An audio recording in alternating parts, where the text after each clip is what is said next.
Welcome to Tabernacle Baptist Church. Thank you so much for being here this morning in our Sunday school time. We're going to be taking a look at the Trail of Blood. This is a book written by J.M. Carroll based on his times of being able to give speeches concerning this. And so we're on page number 46. Page number 46 towards the bottom of the page, point number 16, as we deal with his lectures concerning the Baptist Church and the history of the Baptist Church as we're dealing with this. Page number 46, we'll begin reading down there at the bottom of the page. It says, "We give some examples of the hardships of the Baptists in Virginia. And yet, strange as it may now seem, Virginia was the next place on earth next to Rhode Island to adopt religious liberty." And it's interesting that we find that what had been adopted in Rhode Island will spread not only to Virginia, but also to the rest of the country, dealing with religious liberty, because as we'll see just a little bit later, there are some problems that people bring over, and we mentioned this last week. Those that brought over the teachings that have been bred in them, they had come over to have religious freedom themselves so they wouldn't be persecuted by others, but in doing so, they, being associated with a state power, started to be an influence to give their own power so that others couldn't have religious freedom.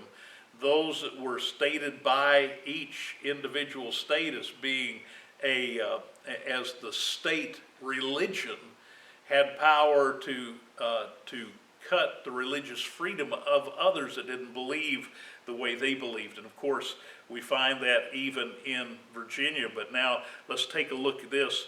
But that was more than a century away. Rhode Island would do it 100 years before Virginia would make religious liberty part of their law. But the hardships, as many as 30 preachers at different times, were put in jail with only one charge against them for preaching the gospel of the Son of God. Can you imagine that being something that you'd have to be thrown in jail for? You'd think people would be asking for that. All right, James Ireland is the case in point. He was imprisoned, and after imprisonment, his enemies tried to blow him up with gunpowder. That having failed, they next tried to smother him to death by burning sulfur under his windows at the jail. Failing also at this, they tried to arrange with a doctor to poison him. All this failed. He continued to preach to the people from the windows of the jail. A wall was then built around his jail so the people could not see in nor he see out. But even that difficulty was overcome.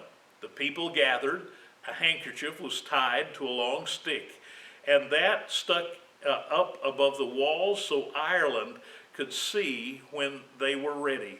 The preaching continued. How about that? Isn't that something? Number 17 at the top of page 47. 3 Baptist preachers, Lewis and Joseph Craig and Aaron Bledsoe, were later arrested for the same charge. One of them, at least, was a blood relative to R.E.B. Baylor, and possibly of one or more other Texas Baptist preachers. These preachers were arraigned for trial. Patrick Henry, hearing of it, and though living many miles away, and though a Church of England man himself, rode those miles horseback to the trial and volunteered his services in their defense. Great was his defense, and the author says, I cannot enter into description here, but he says it swept the court. The preachers were freed. You know, those that loved freedom and those that knew that freedom must be chosen. It's not something, if you're forced to do something, that's not freedom. Freedom gives us the opportunity to choose. This is point number 18. Point number 18 on page 47, about the middle of the page.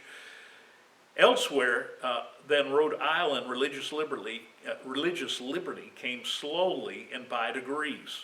For example, In Virginia, a law was passed permitting one, but only one, Baptist preacher to a county. He was permitted to preach but once in 2 months. Later, this law was modified, permitting him to preach once in each month, but even then, in only one definite place in the county, and only one sermon on that day, and never to preach at night. Laws were passed not only in Virginia, but in colonies elsewhere, positively forbidding any mission work. This is why Judson was the first foreign missionary, because the law forbade it for a certain extent of time. It took a long time and many hard battles in Virginia House of Burgesses to greatly modify these laws. Number 19, towards the bottom of page 47, says, evidently one of the greatest obstructions in religious liberty in America, and probably all over the world as to that, was the conviction which had grown into the people throughout the preceding centuries that religion could not possibly live without governmental support. Now, let me stop here to say that governmental support of Christianity was never part of the New Testament church. There was no government support. In fact, we find just the opposite, that there were those that they preached the gospel faithfully, even though there were those in the government working against them, and those that were trying to help the government to work against Christianity. Now, this is really important because this is what was brought over from the old world. This is what had been embedded in them, inbred in them, that you need to have the government in order for the church to succeed, which is adamantly against scriptural teaching. Jesus said that on the testimony that Peter gave, that thou art the Christ, the Son of the living God, Jesus would build his church. And you think that the Lord has many more resources than the government in order for the church to grow. So we'll find some more information concerning this as we go on. That no denomination could prosper solely on voluntary offerings by its adherents. In other words, that no church could get by just by love offerings and tithes. Tithes and offerings? No, that couldn't work. And this is what was bred into them. They had to have the government to help them. And this was a hard argument to meet when the battle was raging for the disestablishment of the Church of England in Virginia. And also later in Congress, when the question of religious liberty was being discussed there. For a long time, the Baptists fought the battle almost alone. It is interesting that the Baptists who had never been part of the Catholic Church, the Baptists who had never been part of the Reformation, the Baptists were fighting for religious freedom, for the opportunity to say, hey, look, all we need is the Word of God. All we need is what God has given us and our obedience to the Lord to be what we ought to be. Number 20, there at the bottom of the page, point 20. Rhode Island began her colony in 1638, but it was not legally chartered until 1663. There was the first spot where religious liberty was granted. The second place in Virginia in 1787. You might want to underline those years, 1663 and 1787. Congress declared the First Amendment to the Constitution to be in force December 15th, 1791. Hey, what a Christmas present that was, to have religious liberty, which granted religious liberty to all citizens. Baptists are credited with being the leaders in bringing this blessing to the nation. This is point number 21 on page number 48. We venture to give one early congressional incident. the question of whether the United States should have an established church or several established churches or religious liberty was being discussed. Several different bills had been offered, one recommending the Church of England as the established church, and another the Congregational Church, and yet another the Presbyterian. The Baptists, many of them, though probably none of them members of Congress, were earnestly contending for absolute religious liberty. James Madison, and afterwards he would be president, James Madison seemingly was their main supporter. Patrick Henry rose and offered a substitute bill for them all, that 4 churches or denominations instead of one be established: the Church of England, the Episcopal, the Congregationalist, the Presbyterian, and the Baptist. And by the way, the Church of England or Episcopal, the Congregationalist, the Presbyterian, and the Baptist. Finally, when each of the other saw that it could not be made a sole established church, they each agreed to accept Henry's compromise. This compromise bill stated that each person taxed would have the right to say to which denomination of these 4 his money should go. The Baptists continued to fight against it all, that any combination of church and state was against their fundamental principles, that they could not accept it even if voted. Henry pleaded with them and said that he was trying to help them, that they could not live without it. Now remember, he is part of a Church of England man himself, but they still protested. The vote was taken. It carried nearly unanimously, but the measure had to be voted on 3 times. The Baptists, led by Madison, and possibly others, continued to fight. The second vote came. It also carried almost unanimously, swept by Henry's masterful eloquence. But the third vote had yet to be taken. Now, God seemingly intervened. Henry was made governor of Virginia and left Congress. When the third vote came, deprived of Henry's irresistible eloquence, the vote was lost. Thus the Baptists came near being established denomination over their most solemn protest. This is not the only opportunity the Baptists ever had to become established by law, but it's probably the nearest that they ever came. Number 22 at the bottom of page 48 says, not long after this, the Church of England was entirely disestablished in America. No religious denomination was supported by the central government. A few separated state governments still had establishment. Church and state, so far as the United States was concerned, were entirely separated. These two, church and state, elsewhere at least, had for 1,500 years, since 313, been living in unholy wedlock. Religious liberty was, at least here in the United States, resurrected to die no more.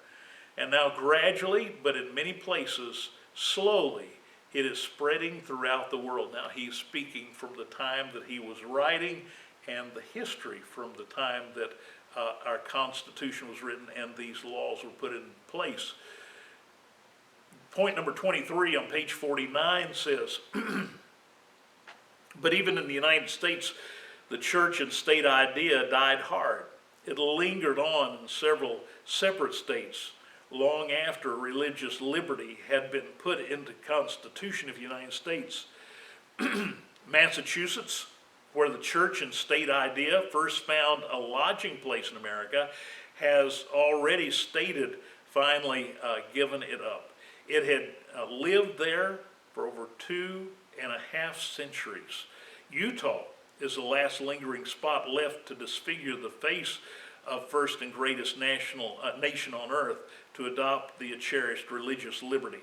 Remember, there can be no real absolute religious liberty in any nation where the government gives its support to one special religious denomination.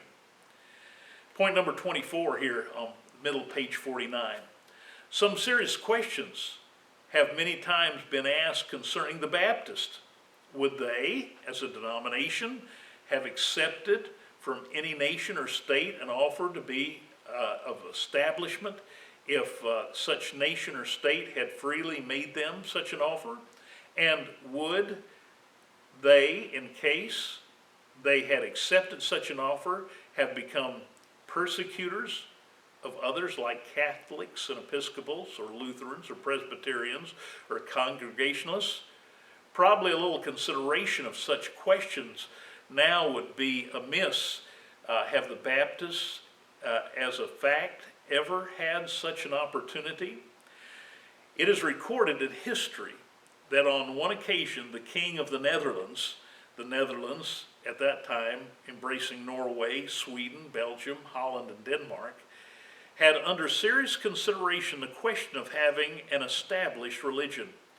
Their kingdom at the period was surrounded by almost all sides by nations or governments with established religions supported by civil governments. It was stated that the King of Holland appointed a committee to examine the claims. Appointed a committee to examine into the claims of all existing churches and denominations to see which had the best claim to the New Testament church. The committee reported back that the Baptists were the best representative of New Testament teachings. Then the king offered to make the Baptists the established church denomination of his kingdom. The Baptists kindly thanked him, but declined, stating that it was contrary to their fundamental convictions and principles. But this was not the only opportunity they ever had in having their denomination the established religion of the people. They certainly had that opportunity when Rhode Island colony was founded, and to have persecuted others. That would have been an impossibility if they were to continue being Baptist. They were the original advocates of religious liberty. That really is one of the fundamental articles of their religious faith. They believed in the absolute separation of church and state. And of course, we go even a step further to believe in the absolute autonomy of each individual church. Here we go to point number 25.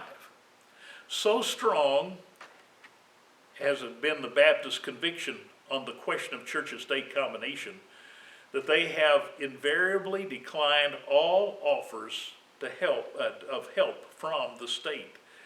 We give here two instances, one in Texas and the other in Mexico. Long years ago, in the days of Baylor University babyhood, Texas offered to help her. She declined to help, though she was in distressing need.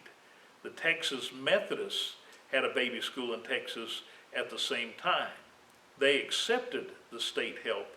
That school finally fell to the hands of the state. You notice that we have the same situation in the United States today. There are schools now that are called Ivy League schools that were founded to teach missionaries and pastors. And when the state got involved, then the state took over. And now these Ivy League schools are state-run.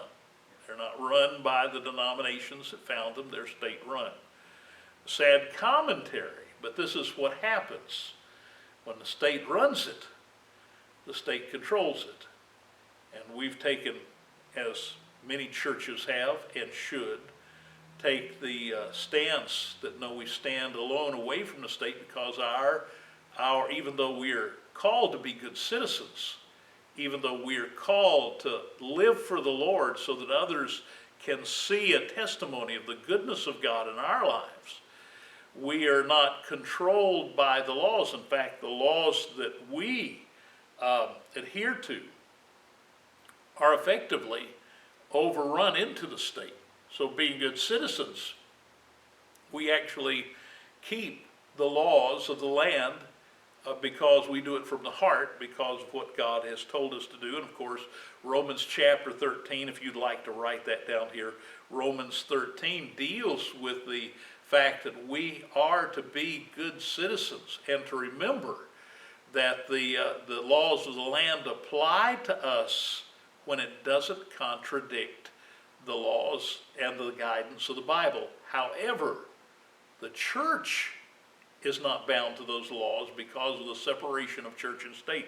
Now you have seen this being declared as a reason why the church should not influence the state. And they say, well, separation of church and state. But I'm afraid that they don't realize that the only way that when we find those that wrote about that, we're not saying that the church should not influence the state. Yes, the church should influence the state. It should influence the local government. It should influence the country, but not in ruling over the state, but having people that know the Lord as their Savior being involved in having counseling and prayer for those that are in the local and state and national offices, that they would follow after the things of God. We should be involved with the things of our government. Yes, we should go vote because it's our obligation as a nation, and if we're not willing to vote and we don't have the election results we'd like to have, who can complain if they don't go out and at least cast their vote? Well, my vote doesn't make any difference. Now, you don't know that. And never have we been told that if you live for the Lord, that your life will never make a difference. It will to someone. That vote will make a difference. God can use that. We're not told to do everything, but we're told to do what we can do. And of course, we need to do that. I think the lines are clearer now about what candidates follow after biblical teachings and things like the right to life and standing against abortion and freedom and standing against tyranny, all the things that we have stood as a nation against. Now we find some candidates abandoning and going other ways, but this is something we need to do. But we're talking about the separation of the church and the state, and how the church declined to have this help of the state of Texas, and how another school had taken funds and finally fell into control of the state. All right, this last paragraph on page number 50, before we get to some afterwords, here we have the case in Mexico occurred on this wise. W.D. Powell was our missionary to Mexico. By his missionary work, he had made a great impression for the Baptists upon Governor Madero of the state of Coahuila. Madero, offered a great gift to the Baptists from the state if the Baptists would establish a good school in the state of Coahuila, Mexico. And I think I'm pronouncing that right, but I doubt it. But anyway, going to make that a school there. The matter was submitted to Powell by the Foreign Board. The gift was declined because it was from the state. Afterwards, Madero gave a good large sum personally. That was accepted, and Madero Institute was built and established. We'll stop there on page number 50. Just a few more things to go over before we finish up this book concerning the trail of blood. And we do have a couple of copies that are left. So if any of you do not have a copy, I think there's one down here on the front table, and we've probably got one or two that are in the that we have. So if you don't have one and would like to get a copy of this, some good reading. And also, of course, you have the map in the back that kind of gives an idea of the history of the Baptists and also other denominations, and also several pages worth of material that you can look at as far as background material, books that you can get and read, and follow up some of these thoughts. So let's go to the Lord in prayer, and we'll start our service in about 12 minutes. Dear Heavenly Father, we're thankful for your goodness.